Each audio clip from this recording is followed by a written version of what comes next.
Did you watch the Mike Tyson fight, and how'd you feel about it? I'd already got a text that he was going to throw the fight. Mm. I'm saying Mike ain't going to do the black people like that. This is important, especially knowing that it's going towards his record. Mm. Then I thought about it, paying Mike $20 million. I see they did a thing, they were saying Mike was worth like $3 million or $5 million, right?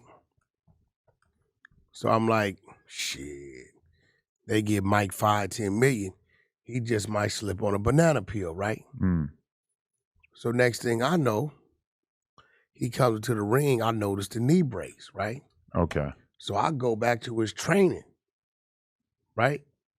I don't see the knee brace, right? But I've been watching Mike fight since I've been a kid. Uh-huh. You understand what I'm saying?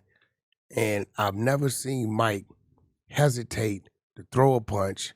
I've never seen Mike stand in the middle of the ring.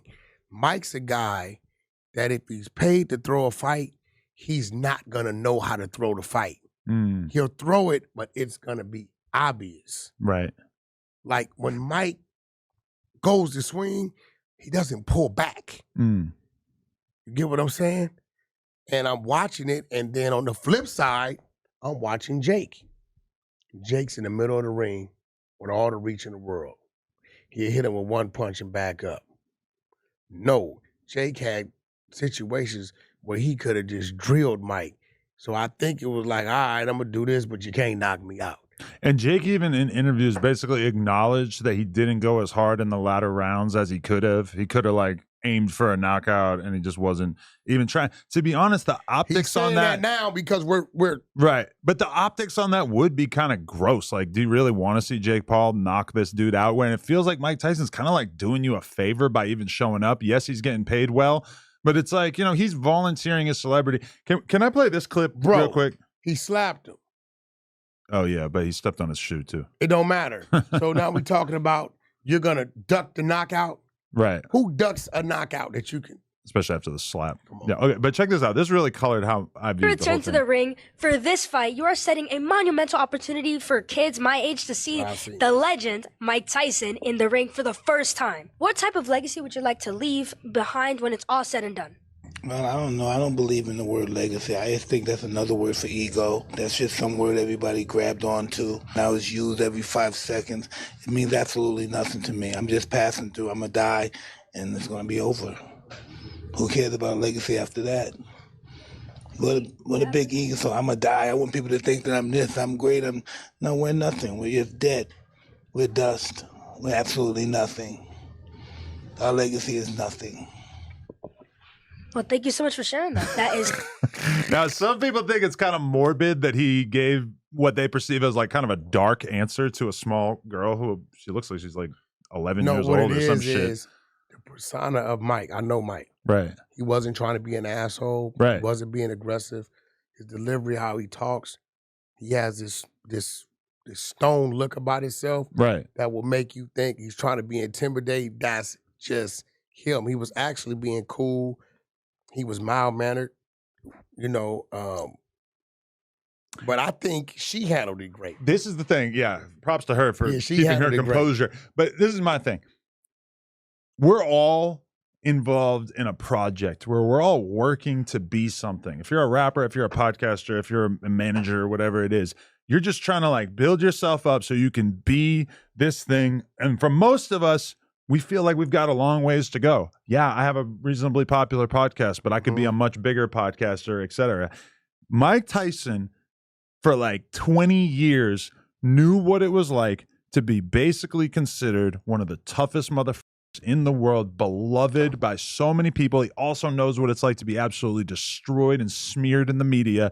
And I think that all of that experience, as well as growing old and being almost 60 years old, has really shown him that this whole concept of legacy or ego, both of which he kind of mentions there, it's useless. And as he grows older, he's realizing that he's lucky to probably have another 10, 20 years, 30 years, who knows, on earth in which he can enjoy himself and form meaningful relationships, etc. But the proposition in front of him of you can go into this ring for 10 minutes or 15 minutes and you can, worst case scenario, get punched in the face a few times and they're going to give you this astronomical amount of money that is going to take care of you and your family and God knows whoever else for so many years. Legacy? You want me to turn down $20 million for legacy? Because I feel like I'm kind of constantly talking to people who like academics is a good example. He's very, very concerned with legacy, and he's very concerned with being known as basically the greatest hip hop content creator of all time. And I respect that so much. But I also feel like a lot of times when he and I talk, it becomes clear that my aspirations, like, yes, I want to make good content, but ultimately, I just want to be happy. And I can definitely see a version of my life that doesn't involve me scrambling day in, day out to create content. I'm not really concerned about legacy because you want to know why? In the BMX world, from 2006 to 2016, when it came to the media in BMX, it was all 22 Stir. It was like all me. Like I was the academics, the Vlad, and the WAC 100 all at the same time. There was barely anybody else who was even trying to play ball in this world. And I've been out of the shit for like 8-9 years. And you know what my legacy in that world is? I mean, do I hear him talk about me sometimes? Yeah, but it's like, who the cares, really? The world keeps spinning. And it's like, even if I go down in history as one of the greatest rap interviewers of all time or whatever, like, what the is that going to do me when I'm dead in the ground? Or even if I just take a step back from this, if I at one point look at my life and I'm like, you know what? I got enough money. I built something cool up. I got some other businesses going that are earning money on a consistent basis. Am I going to keep creating content if it's not really making me happy?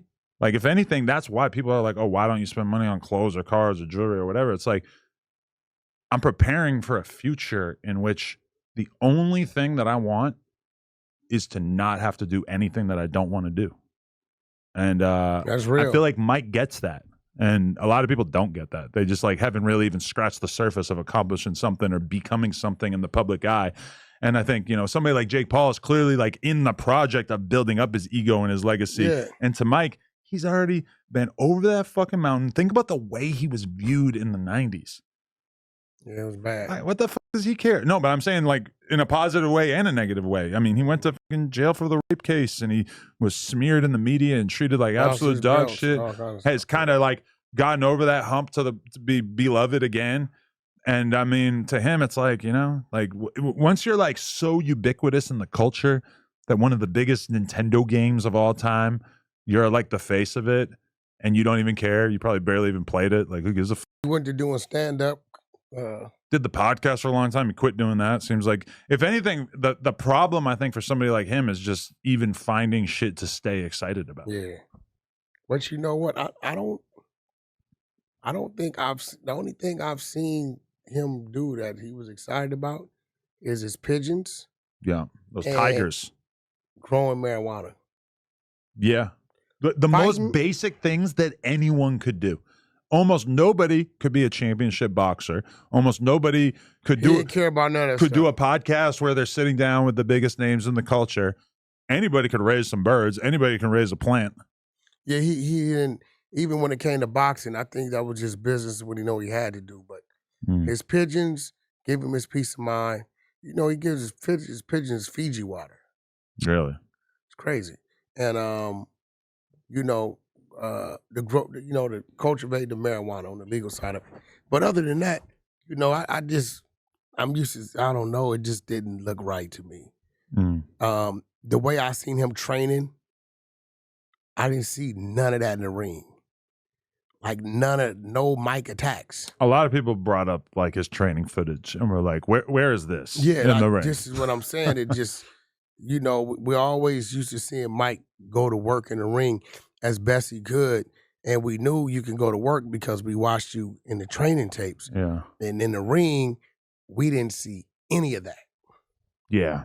It's kind of unfortunate. Crazy. But I mean, overall. But shout out to that $20 million he got. I'm not going to lie. I fell asleep in the middle of it. I was sitting on my couch by myself watching it on Netflix. The best fight was the chicks. passed out. Oh, yeah. The one before it. Yeah, the one before it. Yeah. That was it. The worst part of it was me sitting there thinking that I've basically devoted my Friday night to sitting on the couch watching this, and it was skipping so bad that I thought that was going to continue on through the main event. And then I fell asleep halfway through anyway. You think it was? I see somebody filed a lawsuit. Yeah, what is that? I don't know. I guess they said some goofy shit. They wasn't able to enjoy the fight because it was buffering or something. But that's like the number one way to get like a free little amount of media coverage is just claim you're gonna sue somebody over like the dumbest shit ever.